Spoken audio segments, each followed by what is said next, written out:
करत कृपा करुणा निधि संकट मोचन राम। हाथ जोड़ विनती करूं, दूर करो सब काम। हरे कृष्णा। आप सभी पर कान्हा जी की कृपा सदा बनी रहे। कार्तिक मास सनातन धर्म में सबसे पुण्यकारी महीना माना जाता है। इस मास में स्नान, दान, व्रत और भक्ति का विशेष महत्व होता है और हर दिन की कथा सुनने से जीवन में पवित्रता और समृद्धि का संचार होता है। तो आइए प्रिय श्रोताओं, आज पवित्र कार्तिक मास के तीसरे दिन का महात्म्य भगवान के श्री चरणों में समर्पित करते हुए कथा का शुभारंभ करते हैं। कथा अगर आपको अच्छी लगे तो वीडियो को लाइक करके कमेंट बॉक्स में हरे कृष्णा जरूर लिखिएगा। एक बार एक बूढ़ी माई थी जो चातुर्मास में पुष्कर स्नान किया करती थी। उनका एक बेटा और बहू थे।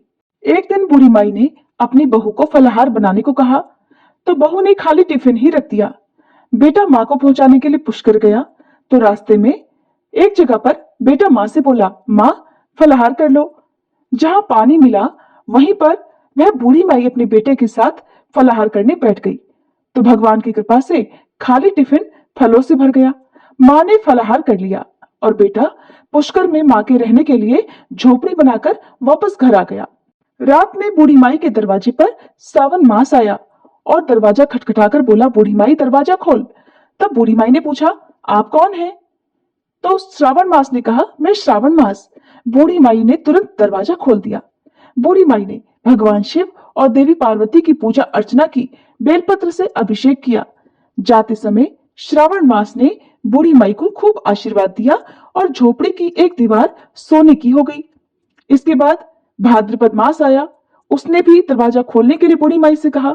बूढ़ी माई ने दरवाजा खोला, सत्तू बनाकर कजरी तीज मनाई। भाद्रपद मास ने बूढ़ी माई को आशीर्वाद दिया और झोपड़ी की दूसरी दीवार भी सोने की हो गई। फिर आश्विन मास आया और उसने भी दरवाजा खटखटाकर खोलने को कहा। बूढ़ी माई ने दरवाजा खोला, पितरों का तर्पण कर ब्राह्मण भोज कराकर श्राद्ध किया। फिर नवरात्रि में माँ दुर्गा को अखंड ज्योति जलाकर प्रसन्न किया। सत्य के विजय दिवस के रूप में और बुराई के अंत की खुशी में दशहरा मनाया। आश्विन मास ने जाते समय प्रसन्न होकर बूढ़ी माई की झोपड़ी की तीसरी दीवार भी बहुमूल्य हीरे रत्नों से जड़ दी और बूढ़ी माई को सदैव प्रसन्न रहने का आशीर्वाद दिया। इन सब के बाद कार्तिक मास आया। उसने भी बूढ़ी माई को दरवाजा खोलने को कहा। बूढ़ी माई ने दरवाजा खोला, अति प्रसन्न मन से कार्तिक स्नान किया, दीप दान कर दिवाली, गोवर्धन पूजा, भैया दूज, गोपाष्टमी, आंवला नवमी मनाई। कार्तिक मास ने जाते समय आशीर्वाद दिया और झोपड़ी के स्थान पर महल बन गया। बूढ़ी माई अब गरीबों की सेवा कर भजन कीर्तन में अपना समय बिताने लगी। कुछ समय बाद बेटा जब अपनी माँ को लेने आया तो माँ और झोपड़ी को पहचान नहीं सका तो पड़ोसियों से पूछा। जब पड़ोसियों ने बताया तो बेटा माँ के चरणों में गिरकर बोला, माँ घर चलो, और सारे सामान के साथ वह अपनी माँ को घर लिवा लाया। सासू माँ के ठाठ देखकर बहू के मन में लालच आ गया और उसने अपनी माँ को भी पुष्कर छोड़कर आने को कहा तो उसका पति अपनी सास को भी पुष्कर में छोड़ाया।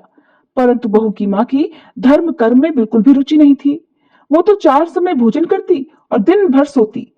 चारों मास उसके दरवाजे पर भी उसी तरह आए जैसे बूढ़ी माई के दरवाजे पर आए और चले गए। जाते समय झोपड़ी जो थी वो भी गिर गई और बहू की माँ पुण्य मिलने के बजाय गधी की योनि में चली गई। क्योंकि स्त्री लक्ष्मी जी का रूप है और लक्ष्मी जी की तरह चंचल होना चाहिए, निश्चल होना चाहिए। भगवान की पूजा और अतिथि का सम्मान और दान पुण्य करना चाहिए। कुछ समय बाद बहू ने अपने पति से कहा कि जाओ और माँ को लिवा लाओ। जब जवाई सास को लेने गया तो वह कहीं नहीं मिली। लोगों से पूछने पर लोगों ने बताया कि तेरी सास धर्म कर्म कुछ भी नहीं करती थी, बस खाती थी और सोती थी, जिससे वह गधी योनि में चली गई।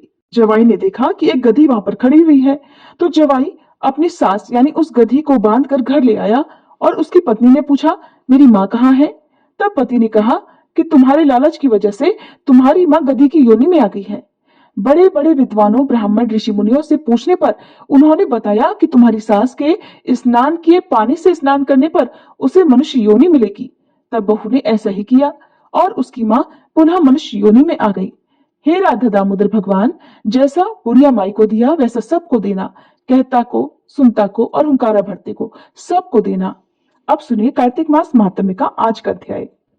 शौनक आदि 88,000 ऋषियों से श्री सूत जी महाराज कहने लगे कि कार्तिक और अन्य मासों में किए जाने वाले इन पवित्र व्रतों की जानकारी प्राप्त करने के बाद देवर्षि नारद जी के मन में ये जानने की इच्छा जागी कि कार्तिक मास के लिए सर्वश्रेष्ठ व्रत कौन सा है। फिर उन्होंने इस बारे में श्री ब्रह्मा जी से पूछा। ब्रह्मा जी ने उत्तर देते हुए कहा, हे पुत्र, अब मैं तुम्हें उस परम गोपनीय और अटल फलदायी नक्त व्रत के बारे में बताता हूँ, जो सुख सौभाग्य और मोक्ष के साथ साथ स्त्रियों को अटल सुहाग भी देता है। परम पवित्र और पाप नाशक इस नक्त व्रत को विधिवत करने से सौभाग्यवती स्त्रियां मनोवांछित फल पाती हैं। इसलिए यह नक्त व्रत सौभाग्यवती स्त्रियों को अवश्य ही करना चाहिए। श्री ब्रह्मा जी के श्रीमुख से इस व्रत की इतनी महत्ता को सुनकर देवर्षि नारद के हृदय में इसके विधि विधान को जानने की इच्छा जागृत हुई। तब देवर्षि नारद की जिज्ञासा शांत करते हुए श्री ब्रह्मा जी ने मुस्कुराकर कहा, वत्स, यह अति गोपनीय और देव दुर्लभ व्रत है, परंतु तुम्हारे से स्नेह और लोक कल्याण की भावना से कार्तिक मास के इस विशिष्ट व्रत के बारे में भी बतलाता हूँ। व्रत करने वाला आश्विन शुक्ला पूर्णमासी को प्रातः काल उठकर शौच आदि से निवृत्त होकर दंत मंजन करे। इसके बाद 2 नदियों के संगम, नदी, सरोवर, कुंड या फिर कुएं पर या फिर घर में ही स्नान करे। व्रत के एक दिन पहले सिर नहीं धोए और व्रत वाले दिन विधि पूर्वक स्नान करे, अर्थात सिर से स्नान करे और पवित्र भावना से विधाता का स्मरण करे। फिर व्रत का संकल्प इस प्रकार करे कि हे जगत के रचयिता और कर्ता, आप कृपा करके मेरे पतिदेव की रक्षा और मेरी संतान की वृद्धि कीजिए। फिर सूर्य जाप करके सूर्य देव को नतमस्तक होकर प्रणाम करें। उस दिन सुंदर वस्त्र और आभूषण धारण करें और फिर दिन में भोजन अथवा जलपान कदापि नहीं करना चाहिए। पूरे दिन निराहार रहकर भजन कीर्तन और पूजा में अपना दिन बिताना चाहिए। यहाँ पर देवर्षि नारद को श्री ब्रह्मा जी आश्विन पूर्णिमा, जिसे शरद पूर्णिमा और कोजागर पूर्णिमा भी कहते हैं, उसके विधि विधान के बारे में बता रहे हैं और यह व्रत हर सुहागिन महिला को करना चाहिए। पूजन विधि के बारे में बताते हुए श्री ब्रह्मा जी ने कहा कि सायंकाल में श्री विष्णु की चांदी के पात्र में दूध डालकर पूजा करनी चाहिए। प्रतिमा अपने सामर्थ्य के अनुसार सोने, चांदी, तांबे या फिर मिट्टी की बना सकते हैं। फिर उसे लाल या फिर पीले वस्त्र पहनाएं। फिर विधि विधान से पूजा करें। चांदी के पात्र में रखे हुए दूध को सोने की मथनी से अथवा अपनी सामर्थ्य के अनुसार लकड़ी की मथनी से मथें। साथ ही ये प्रार्थना करें कि हे श्री हरि, मुझे भोग आदि के लिए गौ प्रदान करके मेरी संपत्ति की वृद्धि करिए। मेरे पति देव को धन धान्य युक्त और चिरायु कीजिए और बहुत से दास दासियां प्रदान कीजिए। इसके बाद ब्राह्मण को भोजन कराएं और अपने कुल के वृद्धों और वृद्धाओं को बहुत स्वादिष्ट भोजन कराकर उनकी आत्माओं को तृप्त करें। फिर तारों को देखकर स्वयं भी भोजन करना चाहिए। यह आश्विन शुक्ल पूर्णमासी को किया जाने वाला नक्त व्रत है। यह व्रत सभी प्रकार के पापों का नाश करने वाला, समस्त कामनाओं को पूर्ण करने वाला और ज्ञानी पुरुषों को मुक्ति देने वाला है। भगवान जप, तप और तीर्थ स्नान से उतने प्रसन्न नहीं होते जितने कि इस व्रत से हो जाते हैं। जो इस दिन श्री हरि के आगे कपूर जलाता है, उसको बड़े वृक्षों और गौओं के दान का फल प्राप्त होता है और उसके कई कुल वैकुंठ लोक में वास करते हैं। जो केसर और कस्तूरी सहित कपूर अर्पित करता है, उसके कई वंश वैकुंठ लोक को प्राप्त हो जाते हैं। जो स्त्री इस दिन वस्त्र दान करती है, वह कपड़े के सूत्रों की लड़ियों के बराबर करोड़ों वर्ष वैकुंठ लोक में वास करती है। जो इस दिन गहने दान करती है, उसे ब्रह्मलोक की प्राप्ति होती है। जो स्त्री हृदय में श्री हरि का नाम लेती है और मस्तक पर निर्माल्य धारण करती है, वह सदैव सौभाग्यवती और पतिव्रता बनी रहती है। इस व्रतधारी को आश्विन शुक्ला पूर्णमासी को स्नान पूजन करने के साथ ही ब्राह्मणों को भोजन और वृद्धजनों का पूजन अवश्य करना चाहिए। सायंकाल श्री हरि का पूजन करने के बाद प्रार्थना करें कि हे श्री हरि, यह व्रत मैंने आपके निमित्त किया है, अतः इसमें किसी प्रकार की कोई कमी हो तो उसको आप स्वयं ही पूरी कर लें। श्री ब्रह्मा जी ने यह भी कहा कि इस व्रत को करने की तो बात ही क्या, जो इस दिन इस व्रत कथा को पढ़ या सुन ले, उसको भी अश्वमेध यज्ञ के फल की प्राप्ति हो जाती है। इस प्रकार देवर्षि नारद को व्रत का महात्म्य बताकर कुछ क्षण के लिए श्री ब्रह्मा जी मौन हो गए। प्रिय श्रोताओ, अगर कान्हा जी को प्रसन्न करना है और कान्हा जी की कृपा पानी है तो पहले राधा रानी का नाम लेना चाहिए, और अगर राधा रानी को प्रसन्न करना है तो कान्हा जी का नाम रटना चाहिए और कान्हा जी की भक्ति करनी चाहिए। राधा रानी बहुत प्रसन्न हो जाती हैं। और जिस पर राधा रानी की कृपा हो, भला वो निस्सहाय कैसे रह सकता है। एक बार की बात है, वृंदावन में एक संत रहते थे। श्रीमद् भागवत पुराण में उनकी बड़ी निष्ठा थी। उनका रोज का नियम था कि वो भागवत महापुराण का रोज एक अध्याय का पाठ किया करते और पाठ करने के बाद उस पाठ को राधा रानी जी को अर्पण कर देते। वो संत वृंदावन छोड़कर कहीं भी आते जाते नहीं थे। उन्हें जो कुछ भी चाहिए था, लोग भक्ति भाव से खाना पीना, उनकी जरूरत का सामान उनकी कुटिया पर ही दे जाया करते थे। वो संत भी अपनी कुटिया में बैठे बैठे या तो किशोरी जी का नाम जपते रहते या फिर श्रीमद् भागवत का पाठ किया करते। ऐसा करते करते उन्हें कई वर्ष बीत गए। एक दिन भी ऐसा नहीं था जब उन्होंने इस बीच राधा रानी को भागवत का अध्याय न सुनाया हो। वे संत अब बूढ़े हो रहे थे। श्रोताओं, ये बुढ़ापा ऐसा ही होता है। शरीर के सारे अंग कमजोर हो जाते हैं।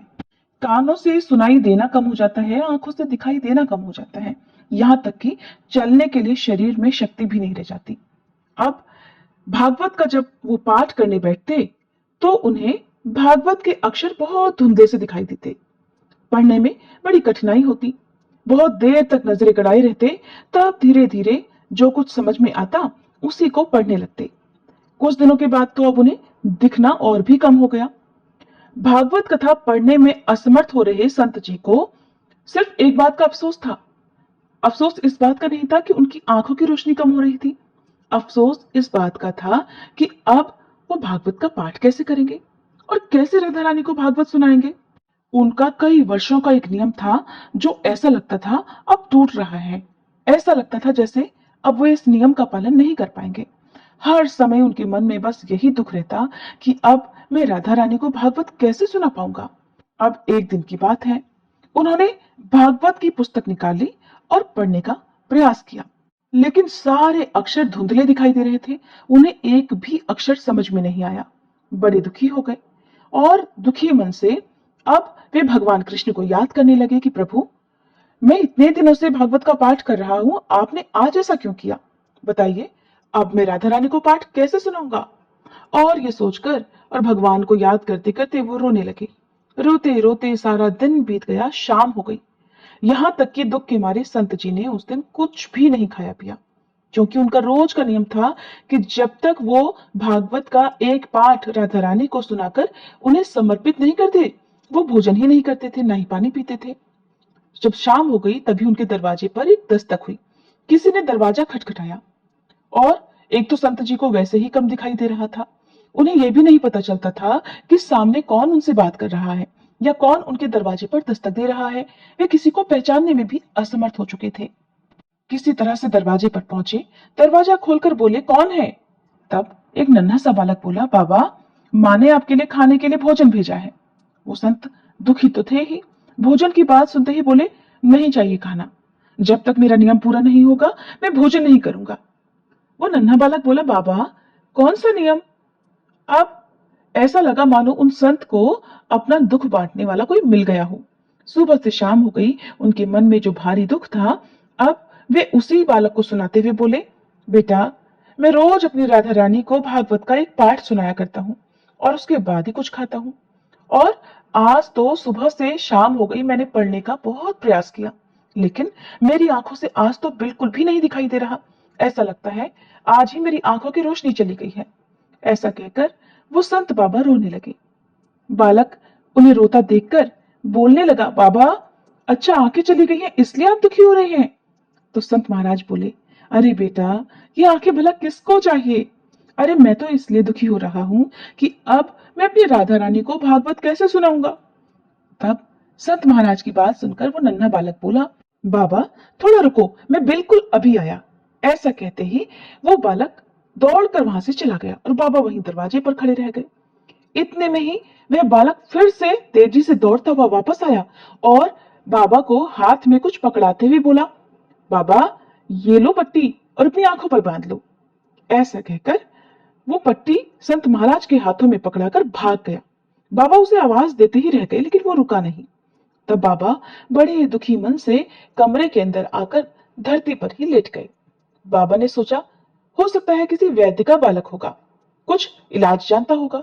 हो सकता है इस पट्टी में कुछ मरहम लगा हो, चलो लगाकर देखता हूँ, शायद कुछ आराम मिल जाए, शायद मुझे दिखना शुरू हो जाए। ऐसा सोचकर बाबा ने धरती पर लेटे लेटे ही हाथों में पकड़ी पट्टी आंखों पर बांध ली और सो गए। कुछ देर के बाद जब बाबा उठे तो बड़ा आश्चर्य हुआ। ये बहुत हैरानी की बात थी कि बाबा को सुबह से लेकर शाम हो गई, भागवत का एक अक्षर भी समझ में नहीं आ रहा था।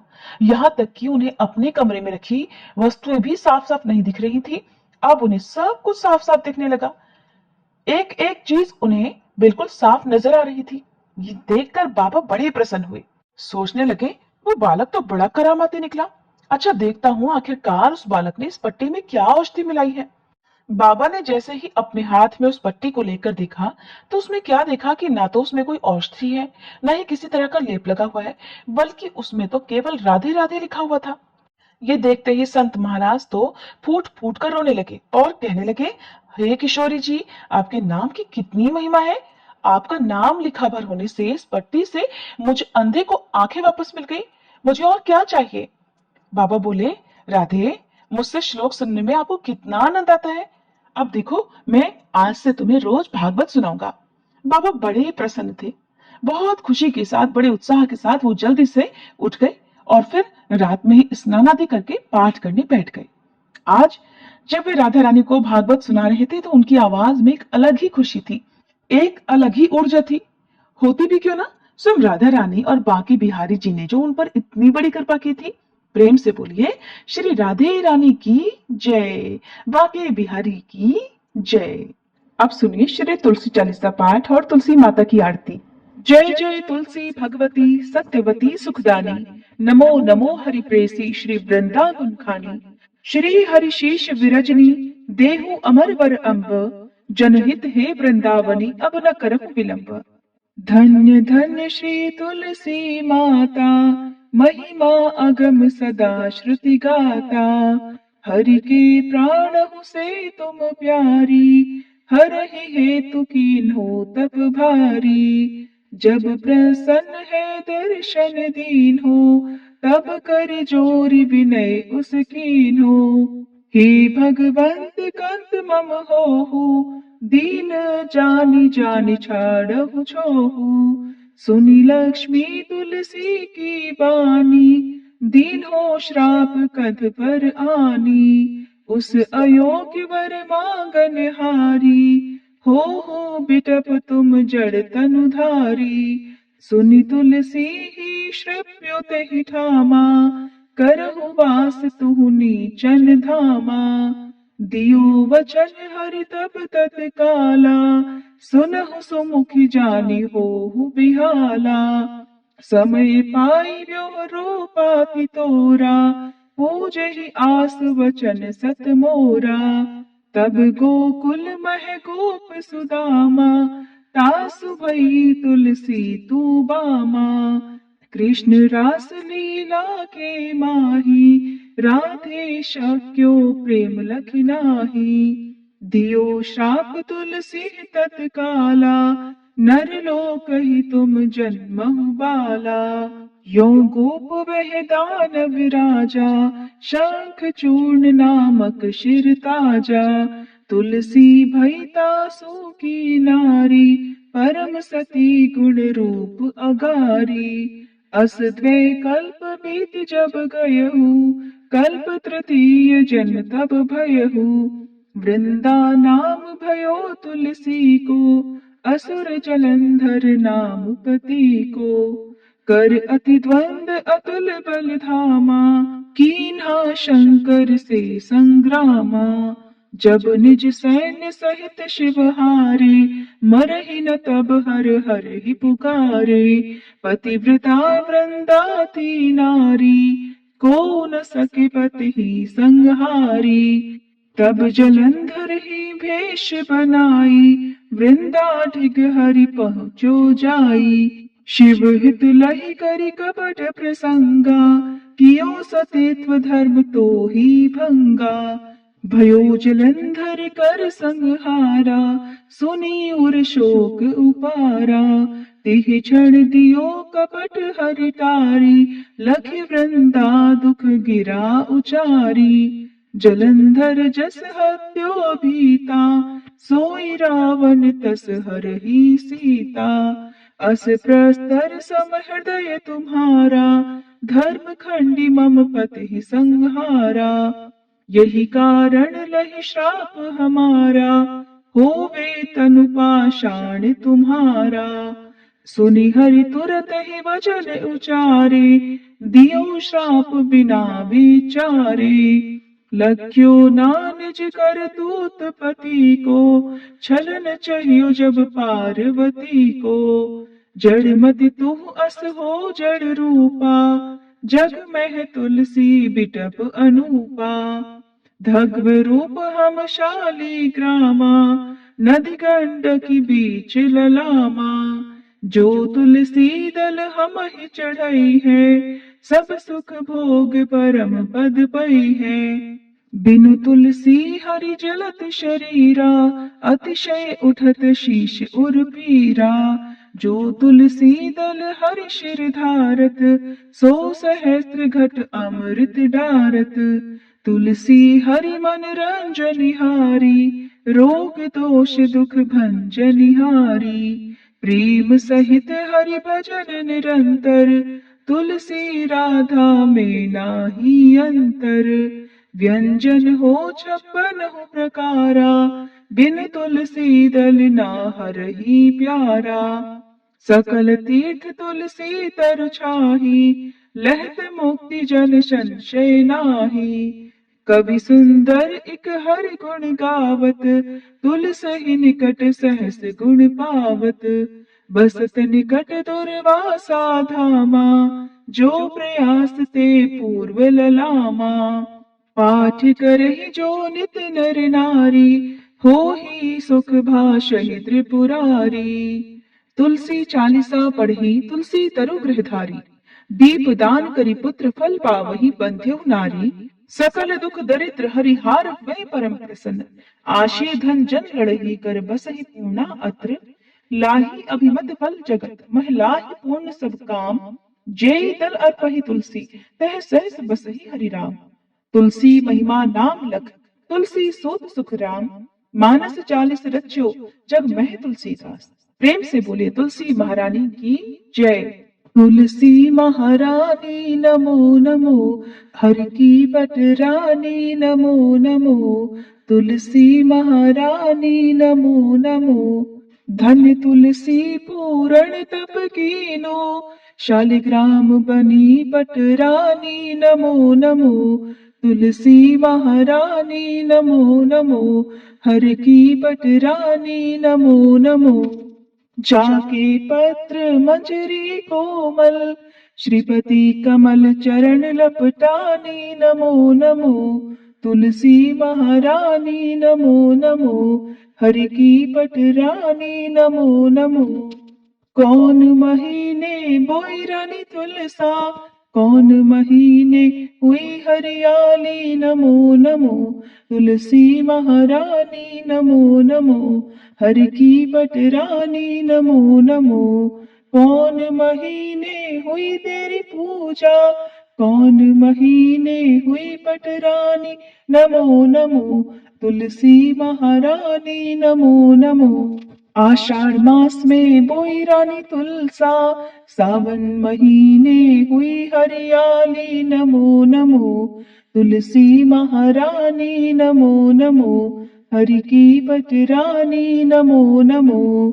कार्तिक मास में हुई तेरी पूजा, मंगसिर मास हुई बट रानी नमो नमो। तुलसी महारानी नमो नमो, हर की बट रानी नमो नमो। धूप दीप नैवेद्य आरती, पुष्पन की वर्षा बरसानी नमो नमो। तुलसी महारानी नमो नमो, हरि की बट रानी नमो नमो। 56 भोग 3600 व्यंजन, बिन तुलसी हरि एक न मानी नमो नमो। तुलसी महारानी नमो नमो, हरि की पट रानी नमो नमो। जो तुलसी को सवेरे गाए, श्री कृष्ण के दर्शन पाए नमो नमो। तुलसी महारानी नमो नमो, हर की पट रानी नमो नमो। जो तुलसी को दोपहर गाए, खीर खांड का भोग लगाए नमो नमो। तुलसी महारानी नमो नमो, हर की पटरानी नमो नमो। जो तुलसी को सांझ को गाए, श्री कृष्ण की आरती उतारे नमो नमो। तुलसी महारानी नमो नमो। हर की पटरानी नमो नमो। जो तुलसी को रात को गाए, श्री कृष्ण के चरण दबाए नमो नमो। तुलसी महारानी नमो नमो। हर की पटरानी नमो नमो। सब सखी मैया तेरु यश गावे, भक्ति दान दीजे महारानी नमो नमो। तुलसी महारानी नमो नमो। हर की पटरानी नमो नमो। तुलसी महारानी नमो नमो। हर की पटरानी नमो नमो।